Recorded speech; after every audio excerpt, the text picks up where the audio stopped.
नमस्कार बंधुरा आमी प्रतिमा आबार चले आसलाम आपनादेर सामने एक रान्ना निये। आज के करब चिंगड़ी माछ दिए कचुरलती। चलुन एबार कचुरलती तुले नेওয়া যাক। देखुन एगुलो आमार घरेर गाछेर फुल और घरेर आशेपाशे थाका गाछगुलो थेके तुले निब कचुरलती। देखुन एगुलो किन्तु आमार घरेर पिछन साइडेर कचु गाछ कत सुंदर हयेछे।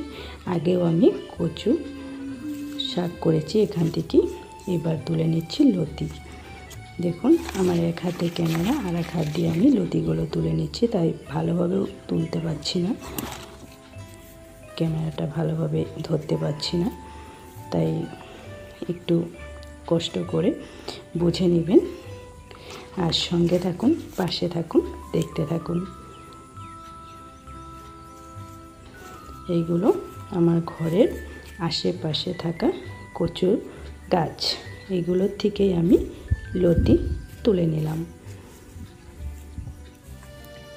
আর এটা আমার ঘরের পিছন সাইডের খুব মনোরম একটা দৃশ্য।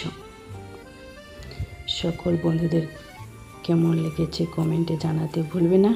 ছোট্ট একটা লাইক দিয়ে পাশে থাকবেন, সঙ্গে থাকবেন।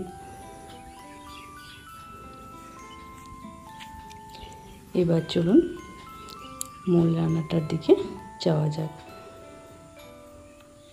এখানে কচুর লতিগুলো দেখুন খুব সুন্দর করে কেটে ধুয়ে ছাপা করে নিয়েছি, টাটকা কচুর লতি। আর এখানে নিয়েছি নদীর চিংড়ি। চিংড়িগুলোকেও বেশ ভালোভাবে পরিষ্কার করে ধুয়ে নিয়েছি।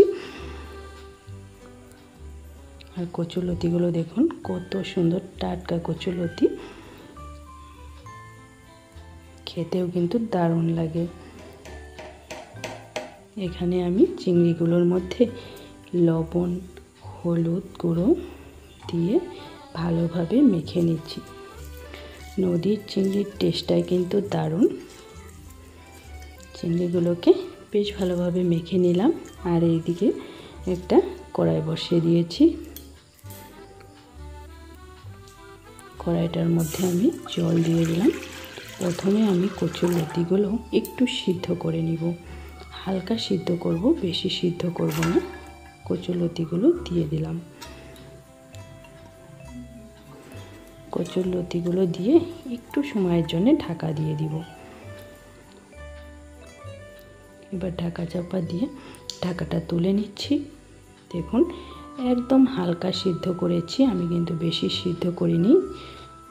কচুর লতির কিন্তু সবুজ কালারটা রয়ে গিয়েছে। তুলে নিচ্ছি ছান্তার সাহায্যে কচুর লতিগুলো জল ঝরে তুলে নিচ্ছি। একদম হালকা সিদ্ধ করলে খেতেও কিন্তু দারুণ লাগে। এখানে আমি চিংড়িগুলো ভেজে নিচ্ছি। চিংড়িগুলো আমি হালকা করে ভেজে নিব। চিংড়িগুলো উল্টো পাল্টে হালকা করে ভেজে তুলে নিব।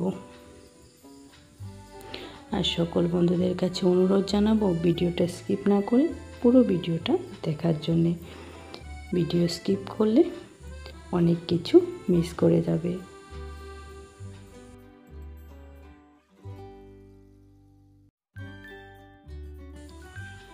এখানে আমি ফোড়নে দিয়েছি কালো জিরে আর দিব কয়েক কোয়া রসুন থেতো করা। ফোড়নের থেকে একটা সুন্দর গন্ধ ছেড়ে আসলে এর মধ্যে আমি অ্যাড করে দিলাম কচুর লতি। দেখুন ফোড়নের সঙ্গে বেশ ভালোভাবে মিশিয়ে দিচ্ছি লতিগুলোকে। লতিগুলো হালকা সিদ্ধ করার জন্য এগুলো কিন্তু ভেঙে যাবে না। এর মধ্যে পরিমাণ মতো লবণ, পরিমাণ মতো হলুদ, জিরে, শুকনো লঙ্কা বাটা দিয়ে ভালো করে মিশিয়ে দিব। লাড়াচাড়া করে ভালো করে মিশিয়ে দিলাম আর বেশ কিছু সময় ভেজে দিব। লতিগুলোকে ভালোভাবে ভেজে নিচ্ছি। কচু বা কচুর লতির রেসিপি ঝাল আর লবণ ঠিক হলে বা পরিমাণ মতো হলেই খেতে দারুণ লাগে। দেখুন ভালোভাবে ভেজে নেওয়ার পর এর মধ্যে আমি জল অ্যাড করলাম। জলটা আমি পরিমাণ মতো দিয়ে দিলাম। পরিমাণ মতো জলটা দিয়ে মিশিয়ে দিলাম।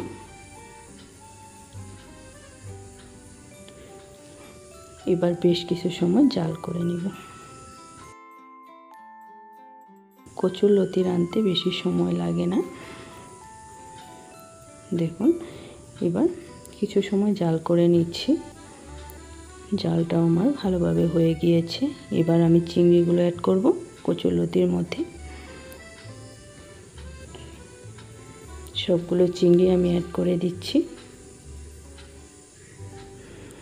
ভিডিওটা দেখে যদি ভালো লাগে সকল বন্ধুদের অবশ্যই লাইক কমেন্ট করে সঙ্গে থাকবেন।